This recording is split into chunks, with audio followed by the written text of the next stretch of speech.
Namaskar students,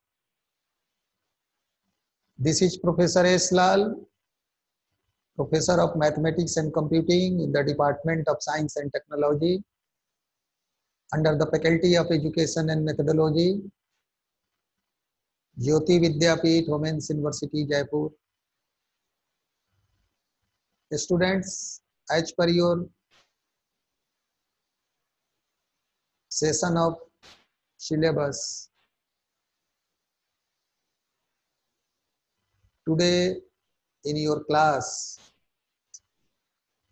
I will discuss about curve fitting and method of least square. Please write curve fitting. Let us write the topic curve fitting and method of least square. Square you have listened, though you use this term usually square. Least means minimum, least square. Now the term that is very much amazing, that is curve fitting. You know that with the help of different equations, with the help of different functions, we draw different type of geometrical shapes, figures and lines. So in case of any collection of data, is it possible to set the given data point in the form of linear, in the form of parabolic, in the form of hyperbolic or elliptical form? What do you think?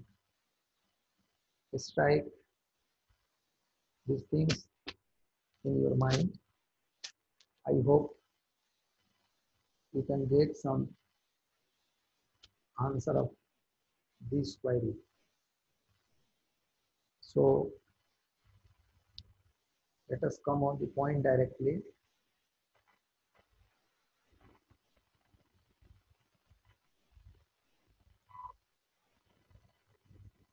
This is curve fitting least squares methods.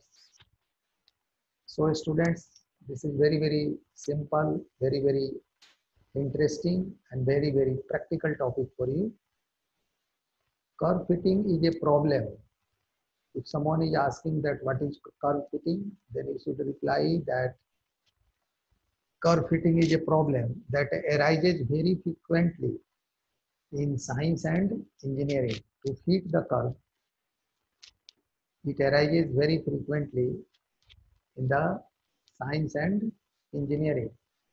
Let us suppose that from some experiment n observations, that is the value of a dependent variable y measured at a specified value of independent variable x, means you are taking y as the dependent variable and x as independent variable, have been collected. In other words, we have a set of n data points like x1, y1, x2, y2, x3, y3, xn, yn.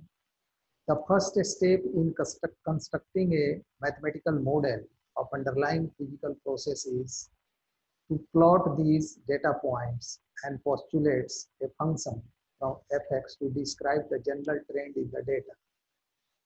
Means we have to create some postulations, and they are what? For a straight line, you take this function fx is equal to ax plus b. As you know, every equation of first degree represents a line. The second degree equation ax square bx plus c, this is parabola and the polynomial of order m here, exponentially c e to the power x like this, Gaussian fx is equal to c exponential of minus this, sine or cosine like this. The coefficient ABC, here we have taken ABC. The formula fx are parameters that we can adjust.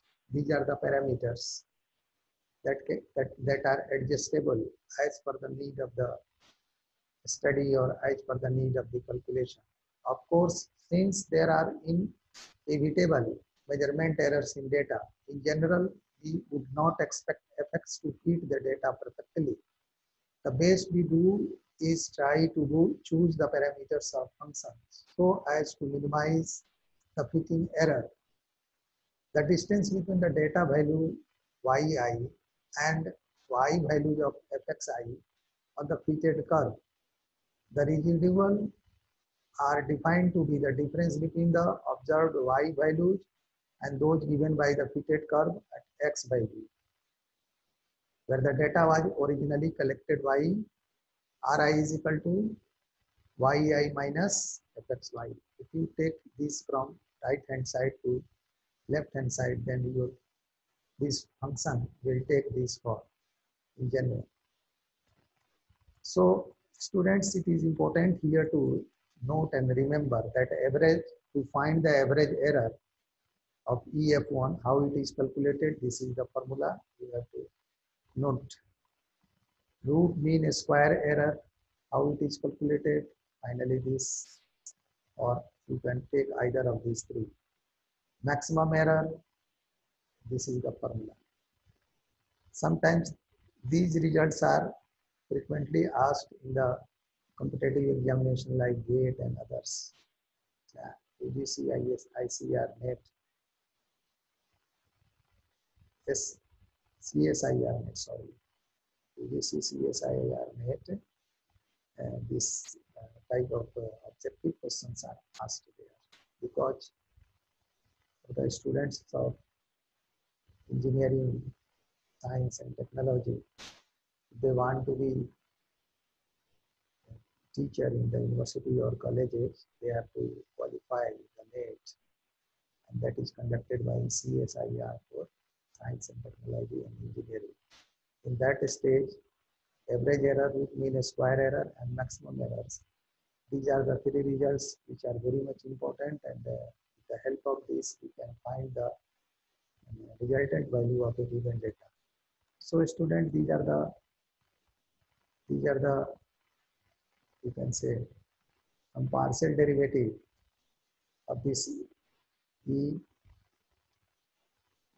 and the partial derivative of E with respect to alpha 1, with respect to alpha 2, with respect to alpha 3, and dot dot alpha k, all are is equal to 0.